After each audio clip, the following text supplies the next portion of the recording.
దేవుడి అద్భుత సృష్టి. గౌరీపురం అనే ఊరిలో రంగయ్య అనే వ్యక్తి ఉండేవాడు. అతను రోజు తన గ్రామం నుండి పట్నానికి పనికి వెళ్లేవాడు. పట్నానికి వెళ్లే దారిలో కొంత అటవీ ప్రాంతం ఉంటుంది. ఆ అడవిలో చాలా దూరం ఒంటరిగా నడిచేవాడు. తన ఒంటరితనాన్ని మరిచిపోవడానికి మధ్య మధ్యలో జానపదాలు పాడుకునేవాడు. ఓసారి రంగయ్య ఎప్పటిలానే అడవిలో నడుచుకుంటూ వెళుతుండగా అతని కాలికి ఒక పెద్ద గుమ్మడికాయ తగిలింది. దానిని పరీక్షగా చూస్తే అది ఒక సన్నని తీగకు ఉండడం గమనించాడు. ఇంత సన్నని తీగకు అంత పెద్ద కాయలు ఎలా కాస్తున్నాయి అని ఆశ్చర్యపోయాడు. దాని గురించి ఆలోచిస్తూనే మళ్లీ నడక ప్రారంభించాడు రంగయ్య. ఆనాడు ఎండ ఎక్కువగా ఉండడం వలన కొంచెం దూరం నడిచేసరికే బాగా అలసిపోయాడు. దూరంలో ఒక పెద్ద మర్రి చెట్టు కనిపించింది. కాసేపు ఆ చెట్టు నీడలో విశ్రాంతి తీసుకుని తర్వాత గాలి చల్లబడ్డాక నడక కొనసాగించడం మంచిది అనుకున్నాడు. చెట్టు దగ్గరకు వెళ్లగానే రంగయ్య కాలుకు మర్రి పళ్ళు తగిలాయి. వాటిని కూడా కాసేపు పరీక్షగా చూశాడు. అంత పెద్ద చెట్టుకు మరీ ఇంత చిన్న కాయలా? ఇది మరీ అన్యాయం. సన్నటి గుమ్మడి తీగ పెద్ద పెద్ద కాయల భారం మోస్తుంటే ఇంత పెద్ద చెట్టు మాత్రం చిన్న చిన్న కాయలు కూడా మోయలేకపోతుంది. నేనే దేవుడినైతే గుమ్మడి తీగకు మర్రికాయలు, మర్రి చెట్టుకు పెద్ద గుమ్మడికాయలు ఇచ్చేవాడిని. దేవుడికి నాకున్నంత తెలివి కూడా లేదు ఏంటో అనుకుంటూ ఆలోచిస్తూనే చెట్టు నీడన పడుకున్నాడు. అసలే అలసిపోయి ఉన్నాడేమో.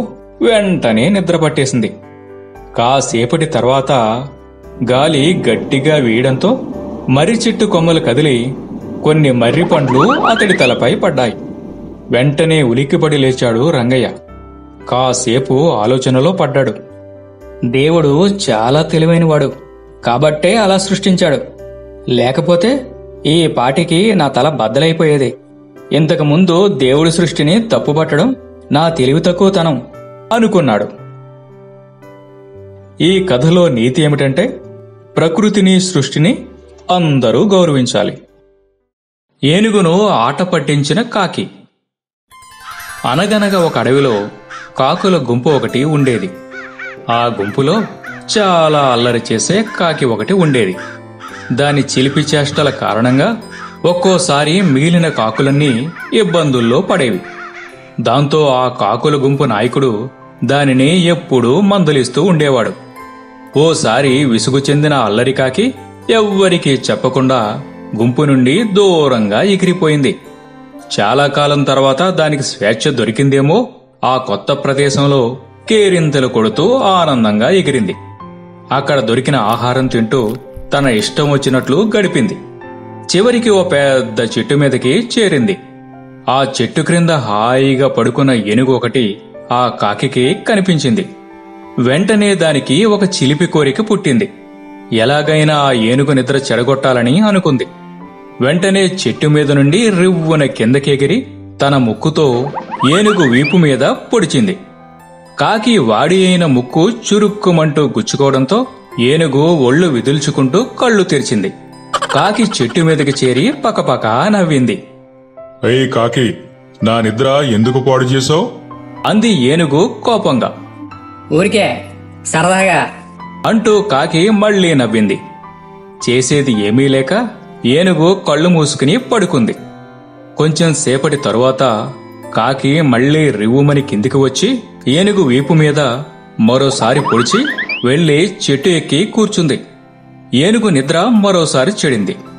ఏయ్ కాకి, నీకేం పనిలేదా? అంటూ ఏనుగు కోపంగా ఘీంకరించింది.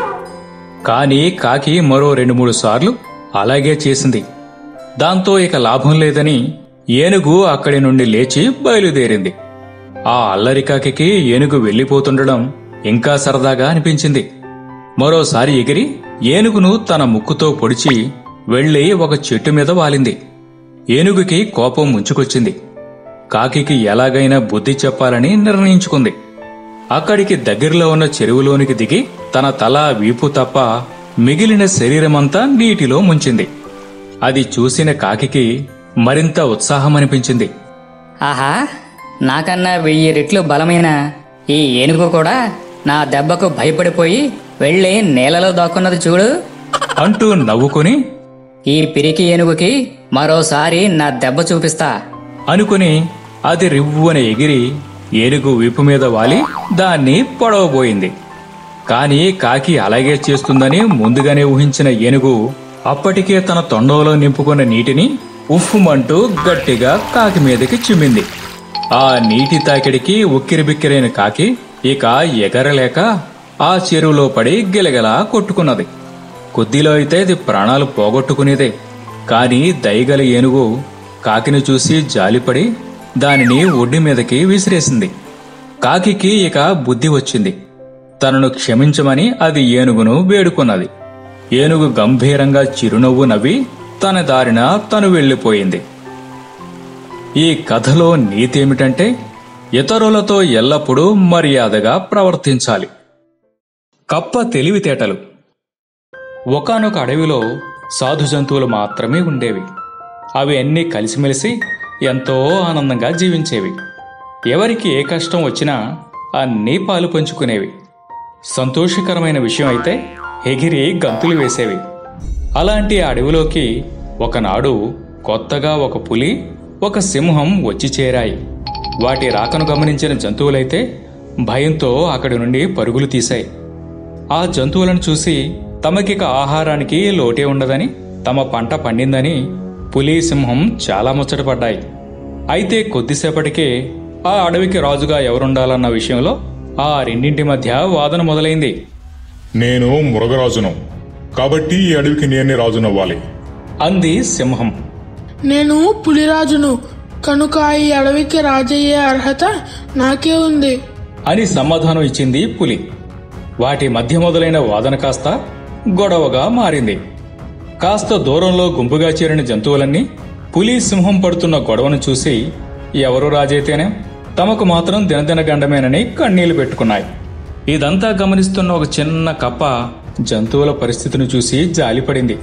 అలాంటి వాటికి మేలు చేస్తేనే జన్మ ధన్యమవుతుందని అనుకుంది. ధైర్యంగా అది గెంతుకుంటూ వెళ్లి సింహానికి, పులికి మధ్య చేరి ఇలా అన్నది. మీ వాదన విన్నాను. పందెం వేసుకుని ఎవరి విజయతో తేల్చుకోండి. గెలిచిన వారే రాజవుతారు. రాజు తినగా మిగిలింది ఏదైనా ఉంటే అది రెండో వాడు తినాలి. అంతేగాని సమ ఉజ్జీ గల మీరిద్దరూ గొడవపడడం దేనికి? పులి సింహానికి కప్ప ఇచ్చిన సలహా నచ్చింది. పందెం ఏమిటో నిర్ణయించే బాధ్యతను కూడా దానికే అప్పగించాయి. అయితే జాగ్రత్తగా వినండి. మీ ఇద్దరిలో ముందుగా ఎవరు నన్ను ముట్టుకుంటారో వారే విజేత అని వేగంగా గెంతుకుంటూ వెళ్ళిపోయింది. పులి, సింహాలు ఎవరికి వారుగా ఆ అడవికి తామే రాజు కావాలన్న లక్ష్యంతో దాని వెనుకే వేగంగా పరుగు తీశాయి. తెలివిగల కప్ప తిన్నగా అడవిలో ఊబి ఉండే ప్రాంతం వైపు వెళ్లసాగింది. పులికి, సింహానికి అడవి కొత్త కదా. కప్పను పట్టుకోవాలన్న ధ్యాసలోనే అవి పరిగెడుతూ పరిగెడుతూ వెళ్లి ఊబిలో చిక్కుకున్నాయి. జంతువులన్నీ చూస్తుండగానే అవి రెండూ ఊబిలో నెమ్మదిగా కూరుకుపోసాగాయి.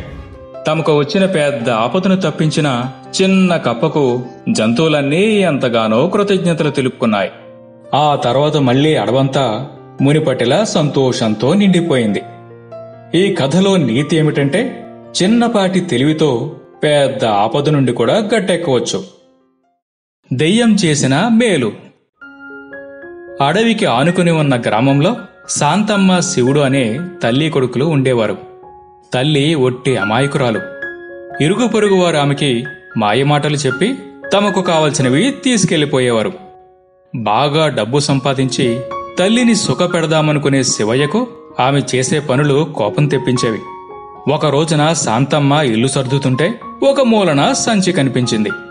ఆ సంచిని ఎప్పుడూ తను చూడలేదేమో, ఏమై ఉంటుందా అని ఆతృతగా మూట విప్పి చూసింది. ఆ మూట లోపల ఉన్న చాలా డబ్బును చూసి ఆనందం పట్టలేక ఇరుగు పొరుగు వాళ్ళందరినీ పిలిచి చెప్పింది. వాళ్ళందరి ముందు తన కొడుకును బాగా పొగిడింది. ఆ మాటలు చాటుగా ఉన్న దొంగలు విన్నారు. తర్వాత హడావిడిగా ఆమె దగ్గరకు వచ్చి, నీ కొడుకు చెట్టు మీద నుండి పడిపోయాడు, దెబ్బలు బాగా తగిలాయి, వైద్యానికి డబ్బు తీసుకుని రమ్మన్నాడు అని కంగారు పెట్టారు. వాళ్ళ మాటలు నిజమేనని నమ్మిన శాంతమ్మ ఆ డబ్బు మూటను ఇచ్చింది. అది తీసుకుని వాళ్ళు పారిపోయారు. పాపం, కొడుకుకు అలా జరిగిందని తెలిసిన దగ్గర నుంచి ఆవిడ ఏడుస్తూ గుమ్మం దగ్గరే ఉండిపోయింది. కొంతసేపు గడిచేసరికి శివుడు ఇంటికి వచ్చాడు. కొడుకును చూస్తూనే అప్పుడే దెబ్బలు తగ్గిపోయాయరా అని ఆశ్చర్యపోతూ అడిగింది శాంతమ్మ. తల్లి అలా అడిగేసరికి ఏదో జరిగే ఉంటుందని గ్రహించాడు శివుడు. అసలేం జరిగిందో వివరంగా చెప్పమన్నాడు. తల్లి చెప్పినదంతా విన్నాక అతడికి ఏడుపు ఒక్కటే తక్కువ. నా కష్టార్జితము మట్టిపాలు చేశావు. ఇంకా కాస్త కూడబెట్టి పట్టణంలో వ్యాపారం చేద్దామనుకున్నాను. నాకు ఆ రాతే లేదు అని అన్నం కూడా తినకుండా ఇంట్లోంచి కోపంగా వెళ్ళిపోయాడు. పట్టరాని దుఃఖంతో ఇక జీవితం మీద విరక్తి చెందిన శివుడు సరాసరి అడవిలోని దెయ్యాలు ఉండే బావి దగ్గరకు వెళ్ళాడు. తనకు బ్రతకాలని లేదని వాటిని వచ్చి తినేయమని గట్టిగా అరిచాడు. అతడి అరుపులు విని బావిలోంచి బయటికి వచ్చిన దెయ్యం ఏమైంది, ఎందుకు పిలిచావు అని అడిగింది. శివుడు ఆ దెయ్యాన్ని చూసి భయపడక విషయమంతా చెప్పి, ఇంతకాలం కూడబెట్టిన డబ్బు పోయింది, నేనెందుకు బ్రతకాలి, నన్ను చంపేయి అంటూ ప్రాధేయపడ్డాడు. అది మాయమాటలు చెప్పి అందరినీ మోసం చేసే ఆ అల్లరి దొంగల పని అని గ్రహించింది దెయ్యం. చూడు, నీవెవరో చాలా అమాయకుడిలా ఉన్నావు. తప్పు చేసే వాళ్ళను తప్ప మంచి వాళ్లను మా దెయ్యాలు కూడా ఏమీ చేయవు. నీ డబ్బు మూట నీ చేతికి తిరిగి వస్తే ఇంటికి వెళ్తావా అని అడిగింది. ఓ, డబ్బు దొరికితే ఆనందంగా ఇంటికి వెళతాను అన్నాడు శివుడు. సరే, నా వెంటరా అని తన భుజం మీద కూర్చోబెట్టుకుని ఆ దొంగలు ఉండే స్థావరానికి తీసుకుని వెళ్ళింది. అప్పుడే ఆ దొంగలిద్దరూ కొట్టేసిన డబ్బును పంచుకుంటూ వాటాల్లో తేడా రావడంతో వాదులాడుకోవడం మొదలుపెట్టారు. మరుక్షణమే తమ ముందు ప్రత్యక్షమైన దెయ్యాన్ని చూసి వాళ్ళు పారిపోవడానికి ప్రయత్నించారు. అయితే ఆ దెయ్యం వదులుతుందా పట్టుకుని ఇద్దరిని చావబాదింది. దాంతో వాళ్ళు దొంగిలించిన సొమ్మునంతా అక్కడే వదిలేసి లబోదిబోమని అరుచుకుంటూ అక్కడి నుండి వేగంగా పరుగులు తీశారు. తను పోగొట్టుకున్న సొమ్ముతో పాటు ఇంకా చాలా ధనాన్ని ఇచ్చిన మంచి దెయ్యానికి శివుడు కృతజ్ఞతలు తెలుపుకున్నాడు. సొంతంగా వ్యాపారం చేసి తల్లిని బాగా చూసుకుంటానని దానికి మాట ఇచ్చి తన ఇంటి వైపు నడక సాగించాడు. ఈ కథలో నీతి ఏమిటంటే, శివయ్య లాంటి మంచి వాళ్లకు ఎప్పుడూ మంచే జరుగుతుంది.